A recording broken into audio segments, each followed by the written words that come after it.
Magandang araw mga ka-Duterte sulid. Grabing balita to.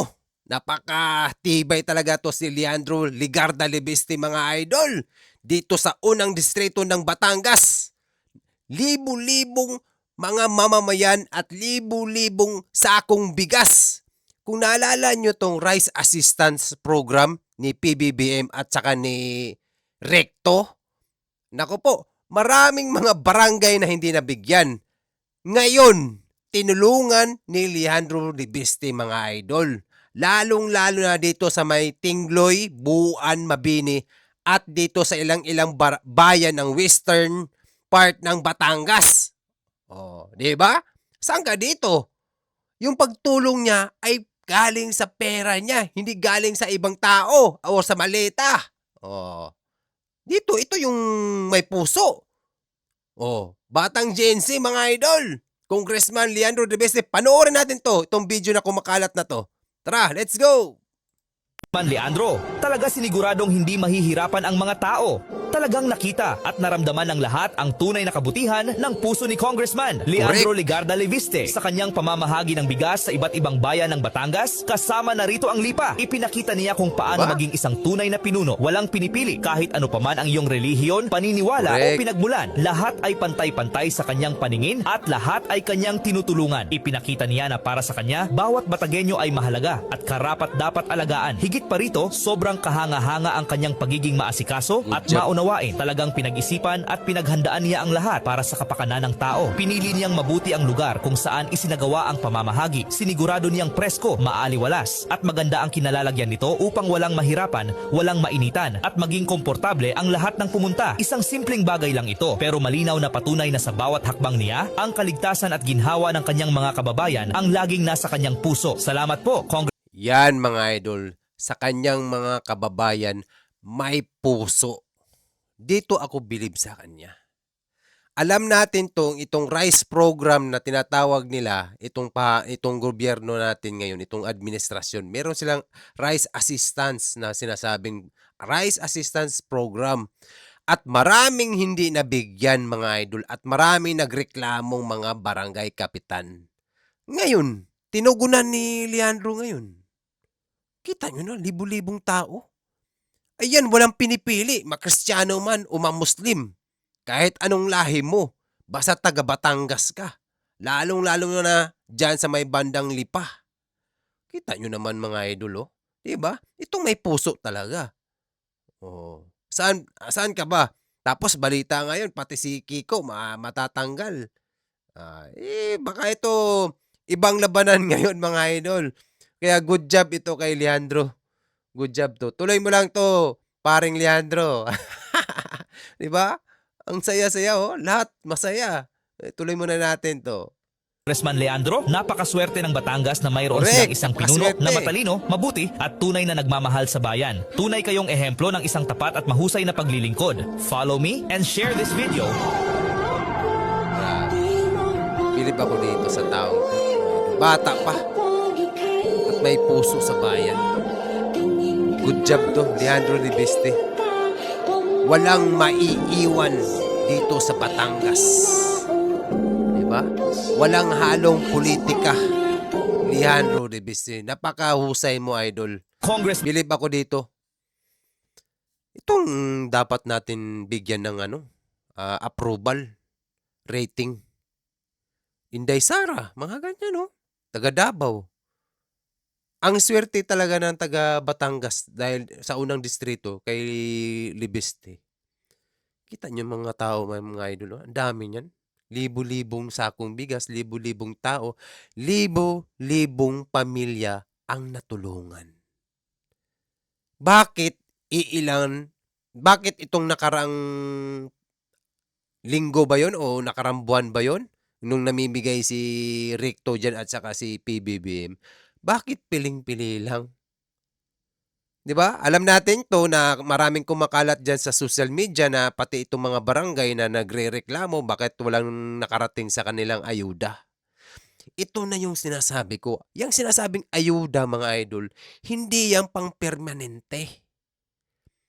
Sabihin nga natin, ang ayuda nyo is 1 million sa inyong barangay. makakarating lang yan, baka 200,000 na lang yan. Oh, mas mabuti pa 'to si Leandro Ligarda Libiste. On the spot, kita niyo yung mga tao tuloy-tuloy ang pamimigay. Walang pinipili, walang kinikilingan. Ma-Kristiyano man, ma-Muslim, Ilonggo ka ba diyan, Bisaya, Tagalog, unsa pa bang lahi mo diyan? Ita, walang problema. 'Di ba? Walang halong politika eh. May puso. Ay nako, 'di ba? Lalo na kasi ngayon mga idol, ang usapin ngayon napaka-intriga. Lalong-lalo na itong impeachment ni Inday Sara. Nabalitaan niyo ba yung ano kay Kiko ngayon na posible si Kiko ay matanggal? Hindi na siya mapapasama sa Kongreso? Siyempre pagtutulungan talaga siya diyan kasi dahil doon sa video na sinabi niyang crocodile farm. Itong nandito na ako, welcome back sa crocodile farm. Ay, yun. 'Di ba? Bakit magalit sila? Guilty yata sila eh. Wala naman siyang tinutukoy na tao. Yan ano, Leandro Ribiste. Ito rin, isa rin to, nabulgar sa mga katiwalian dyan sa Kongreso, mga kongresista. Itong flood control, ang dami niyang binulgar, di ba? Itong mga insertion, dami niyang binulgar dyan, anong nakaraan buwan.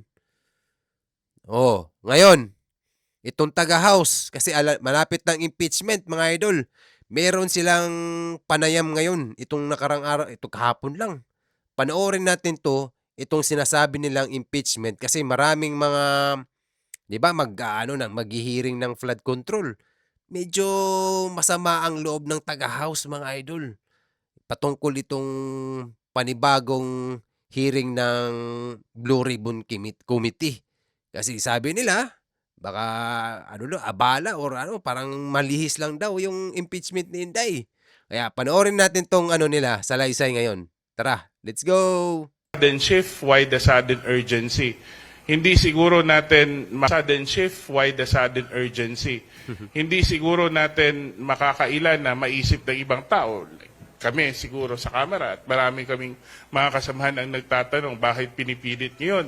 Ginagawa ba to para to undermine the impeachment process? Ulol. Kung hindi mo man mapipigilan yung impeachment trial from proceeding, baka ang iniisip nila pwedeng sige, guluhin na lang natin, di ba? And it should not be used as a mechanism to deflect attention from the ongoing impeachment trial. Because in the end, accountability din yun eh. Committee to be chaired by Wait lang mga idol.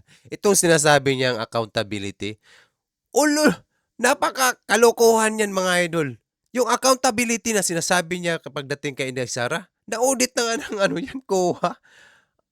Yung gusto nilang trial na impeachment na sinasabi nila kay Inday Sara, kagaya ng sinabi niya, itong Blue Ribbon Committee na gagawin ay baka pang-abala lang, di ba? Bakit? Yung ginagawa niyong pang-impeach kay Inday Sara, wala namang katotohanan at aligasyon lang yan. Ano ba yung ginagawa? Yung panggugulo. Ganon lang yun. Isipin mo, simula nung nakarang taon until now, pang ilang impeachment sila nag-file. Ngayon nakalusot yung impeachment nila. Tapos yung Blue Ribbon Committee, itong nangyayaring corruption, walang nakalusot. At walang nakulong na kongresista diyan sa loob na taga-kongreso. Oo. Kasi once may isa dyan na makulong, damay-damay yan. Magbubulgar din yung isa, damay na kita. Ganon yun. Kaya lahat sila dyan, taga-kongreso, lahat na itong mga kongresista, nagtutulungan na lang sila. At huwag natin to ibalik ang Duterte, yari tayo dito. Ganon yun. Imposible. Isipin mo mga idol, talagang hindi sila titigil. Iisang tao lang ang gusto nilang, itong Duterte lang talaga. Ito ay laro ng politika. Alam ng taong bayan to mga idol. Representative Asaydre. Grabe ka. Oh. Ngayon, kasi sabi niya kanina, abala lang daw ito. O pangpagulo. Kumbaga, bakit? Yung ginagawa niyo, pampagulo rin yun kay Inday Sara. Kasi alam niyo mismo na si Inday Sara ay napakalakas. Napakalakas. Kahit sumanib pwersa pa itong mga bangag at saka dilawan, kaya sila, pagtutulungan pa nila si Inday, wala mo silang magagawa eh. Kaya ang isa lang talaga ang gusto nilang mabaon itong Duterte, lalong-lalo na si Inday, na matanggal sa pwesto para hindi na makatakbo ng pagka-presidente. Ngayon, kung ma-impeach si Inday, matanggal dyan sa pwesto niya, yung dilaw at saka itong mga bangag, sila-sila lang mag-uunahan dyan. Ang punterya nila ngayon, unahin mo na ang Duterte. Kasi yun ang nangingibabaw ba? Siya yung pinakauna. Lahat ng nasa baba, hihilain nila ang Duterte pababa. Kasi si Inday ang pinakamataas at pinakamalakas. Yan siya, gagaya nila ngayon. Kahit ano-ano nang pinagpupukol-pukol nila kay Inday Sara. Di ba? Tuloy pa natin. Senator Marcoleta. Sabi ni Marcoleta, i-isasama niya si Trillanes, DOJ, tsaka NBI. To siguro explain their side on the recent Ako, I would, Senate. How would you interpret this development? I would react with caution, no? Kasi I'm not so sure how they do their process sa Senate. Pero ang pagkakaalam ko, katulad sa amin, sa Kongreso, the one who creates... Kapag alam nyo mga idol, yung kongreso na yan, dapat tanggalin talaga yan. Kung ako lang presidente, tanggalin na yung kongreso. Walang naitulong yan sa bayan. Lahat dyan ay hindi naman totally pahirap. Ang lahat dyan tayo mga taxpayer, lalong-lalo na itong mga simpleng tao, kontraktor lang, laborer, lahat ng tax natin napupunta dyan sa lahat ng pamahalaan ng gobyerno. Yang sinasahod nila, doon napupunta yan sa kanila, di ba? Ngayon, naku po, ang dami dyan wala namang ginagawa talaga. Napakasimple lang ng buhay nila, pero ang sarap ng buhay. Samantalang tayong mga laborer, kontraktor, hirap na tayo, mababa lang yung sahod natin, patay na. Kawawa tayo. Dapat ang kongreso tanggalin talaga yan. Walang saysay yan, kongreso na yan. Sorry sa iba kung nadamay. Para sa akin, tanggalin talaga. Andyan ang nagsisimula ng mga itong nawawalang pera, budget diyan. Diyan nagsisimula ang mga kawatan. Diyan sa kanila. Kung di lang ito nabulgar lahat itong nangyayaring flood control, itong nangyayaring flood control na issue na itong panahon ang nagusgay. Kung naalala nyo yung zona ni Bongbong na 5,000, proud pa nga siya. Dami niya siyang nagawa. 5,000. So, mga ilang buwan lang, ilang araw lang, bumagyo. Naglindol sa Cebu. Bumagyo, pastang nahalongkat. Bakit ganito? Dito sa Manila, bumagyo rin, nagbaha. Bakit ganito nangyari? Doon nagsimula yun. Tas nilindol na naman. Diyan ang nagusga yung langit. Nabulabog sila lahat dyan. Nabulabog talaga sila lahat dyan. Langit na ang nagusga dyan sa kanila. Hindi natin alam yun. Noon pa yan mga idol. Noon pa, panahon pa ng kupong-kupong, may mga talagang, kung hindi lang talaga dumaan ng mga Duterte, hindi dumaan sa buhay natin, hindi tayo makaramdam ng mga ganito. Kasi dumaan ang Duterte, hinahanap-hanap na natin. May leader pa lang may tapang. Inday Sara, binulgar niya. Dalawa lang ang tao, may hawak ng pera ng bayan. Naku po, tuloy na nga natin to. The subcommittee is the mother committee, hindi plenary. The plenary organizes the mother committees, and then the mother committee, kumbaga, ito in this case, the Blue Ribbon, is supposed to be the one to create the subcommittee. It's unheard of sa House na gagawa ng subcommittee for that purpose. And in any case, all of these actions have to be approved on the floor sa plenary, which I'd like to presume hindi naman sila nag-session mula ng Webes, di ba? So I would want to withhold my reaction on whether it is in accordance with the rules or not. No, kailangan gusto kong antayin until Monday kung how the plenary of the Senate will deal with that. Pero sasagutin ko na rin yung tanong mo. Ako pareho ako ng katanungan ng marami, no, na bakit kaya pinipilit nila na gawin to sa panahong ito ngayon, di ba? Alam naman natin kung ano at saan nakatuon ang atensyon ng taong bayan. At ngayon, kailangan nilang buksan ulit kung saan ayaw naman nilang pirmahan yung partial report na tinapos ni Senator Lacson. Why the sudden shift? Why the sudden urgency? Oh, ito. Idol Representative Asidre, tanongin kita ngayon, bakit ayaw mo rin pag-usapan yung flood control?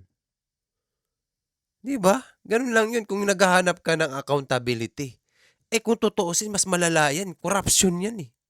Yung sinasabi mong gusto mong i-impeach si Inday Sara, pag-usapan, i-trial, allegation lang yung ginagawa nyo kay Inday, mga idol. Wala kayong sapat na basihan talaga. Di ba? Alam naman natin yan eh. Yung sinasabi nilang 125 million na confidential fund. Anong ginawa ng taga-COA? Pumunta sa kanila, nag-audit. Okay naman. Ilang beses sinabi ng COA yan. Ngayon, ano naman ang gusto nilang ipukol kay Inday Sara? Naghahanap na naman sila ng butas. Ngayon, pag-usapan yung flood control, bakit ayaw mo? Abala? Mas exciting pa nga tayo doon sa flood control. Pinutol lang ninyo at nagpalit kayo ng chairman. Pinalitan nyo si Marcoleta at pinalit nyo si Lacson. Ang ganda-ganda na nga yung umpisa eh. Pinapunta nyo yung Diskaya, itong mga engineer. Si Taba, si Hernandez, si Bunuan. Ano yung mga kongresistang binanggit? Bakit hindi nyo pinatawag? Kasi yan sila, alam natin lang lahat dyan sila. Kumpare, kumari yan sila dyan lahat. Iisa lang, may asik. Kung wala si speaker, may tupad. Nako ba? Diba? Bakit ayaw nyo pag-usapan yung flood control, mga idol? Bakit gusto nyo talaga Duterte? Duterte allegation lang yung kanila, mga idol. Lalong magagalit ang taong bayan sa ginagawa nyo, representative. Pag ganyan, kung accountability ang gusto mong hanapin, yun, ganda na nga nun eh. Kung ako noon kongresista, representative, taga-house, taga-kamara ako, sige, para malaman natin itong mga nangyayaring corruption talaga. Di ba? Number 1 yan eh, itong corruption eh. Ano bang pinupukol nyo kay Inday Sara? Corruption. Kasi itong flood, yung confidential fund. Ba, kulangot lang ngayong 125 million. Ay, nakatuloy muna natin ito, mga idol. Hindi siguro natin makakailan na maisip ng ibang tao. Kami siguro sa Kamara at marami kaming mga kasamahan ang nagtatanong bakit pinipilit ngayon. Total, nandyan na rin naman ang proseso sa Ombudsman, which is the proper forum. And I think everybody will agree that that is a proper forum, no?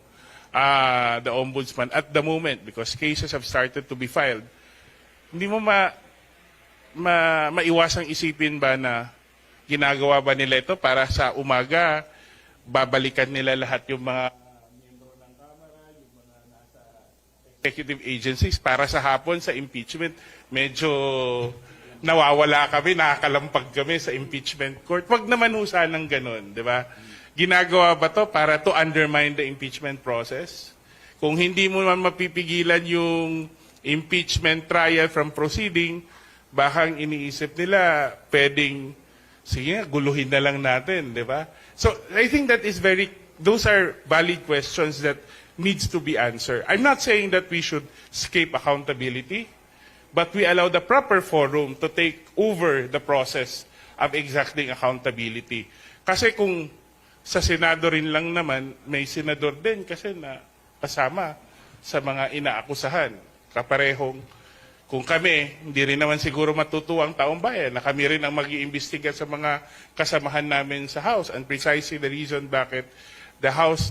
Bakit di matutuwa ang taong bayan? Mas matutuwa nga kami. Ikaw lang yun. Ikaw lang yung di matutuwa. Kaya kami tuwan-tuwa kami pag napag-usapan yung flood control. Kayo-kayo lang naman talagang nandyan eh. Kaya sabi ko, wag natin 'tong ipasa 'tong kongreso na 'to. Wala, nandyan yung mga kawatan mga idol. Sorry, pero alam na obvious eh. Kawawa tayo mga idol. Decided to defer the role of the investigation sa ombudsman. I think the process of searching for accountability, of exacting accountability should proceed, should continue. Pero ang tanong ko dapat it should be on the basis of evidence, it should be on the basis of the rule of law, and it should not be used Para sa akin 'no, ito hanggang dito na lang siguro 'to kay itong kay anong pa tawag ito, representative yung taga-Kamara. Ay naku po. Ito mga idol, para sa akin mas exciting itong trial tapos Blue Ribbon. Dito natin makikita mga idol, tingnan niyo 'pag magta-trial ang Red Ribbon Committee, Blue Ribbon Committee pala, Red Ribbon, plus itong impeachment, magkakaroon yan ng konting parang aberya. Mag-aalangan sila kay Inday kasi itong mga kawatan na kongresista maimbestigahan. Hindi sila makabanat-banat kay Inday ngayon kasi sige, sa flood control naman kami. Ganon ang mangyayari siguro. Ito ay opinion ko lang Isipin mo, lahat ng gustong i-impeach si Inday, taga-Kamara. Itong mga kongresista, mga ano dyan. Pero pagdating sa mga flood control na issue, nandyan mga kongresista involved. Ganito ang mangyayari niyan.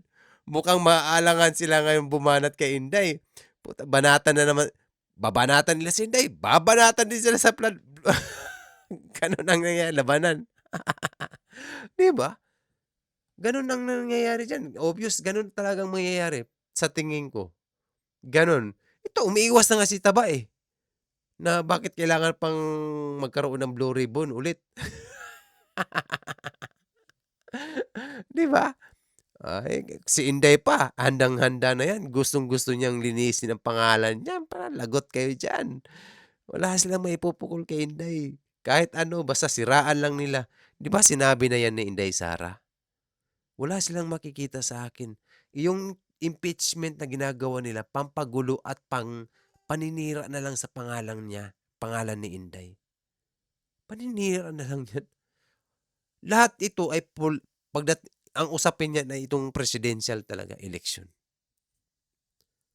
Masira lang yung pangalan. Di baling hindi ma-impeachment si Inday, masira lang talaga pangalan niya. Sirayan ng pangalan niya. Ganon ang labanan dyan, mga idol. Ito, exciting to. Abangan natin to sa Lunes kung anong nangyayari kasi si Jinggoy may kaso, sila Robin, si Bato, si Marcoleta. Ngayon, kung may mangyayari bang kudita, mga palitan ng liderato, palitan ng Senate President, ano ba kayang mangyayari dyan pagdating sa trial kay Inday? Kasi kung ang minority ay tumaas na, wala, delikado tayo mga idol. Ganun talaga lahat sila pinagkakasuhan. Di ba? Kaya abangan natin to. Itong mga nangyayari. Kaya itong taga-Kamara, naku po, ito, problemado sila kasi may Blue Ribbon Committee. Kasi mabubulabog itong mga kongresista.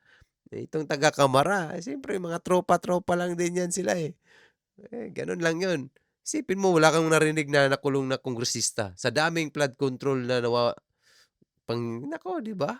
Walang nakulong na kongresista ngayon. Napansin nyo, mga senador, si Bong Revilla pa. Jinggoy. Jesus ganito, kakasuhan pa. O Joel Villanueva, kakasuhan. Sila. Pero kongresista, wala. Ay, nako po. Dito natin malalaman to. Abangan natin to mga idol. Kaya tayo mga Duterte solid, mag-ingat. Ang pinaglalaban natin, itong Duterte, huwag tayong maging marahas kasi ang nasa likod natin, Duterte, sila ang masisira. Dapat peacefully, maayos. Pagdating ng Lunes, itong paglalaban ng trial ng impeachment, go lang. Handa na yan sa Duterte. Yung legal team ni Inday, handang-handa na yan. maniwala tayo, mananaig ang kabutihan para sa ating bayan. Hindi pwedeng sila ang mananaig. Tama na yon. Yung mga liberal party na yan, tama na yan sila. Noon pa yan. Kaya ingat mga idol. Maraming salamat. Good luck at maraming salamat sa mga nag-follow at nag-subscribe. Sa yung mga Duterte Sulid, laban lang. See you and goodbye. Ingat mga idol. Salamat.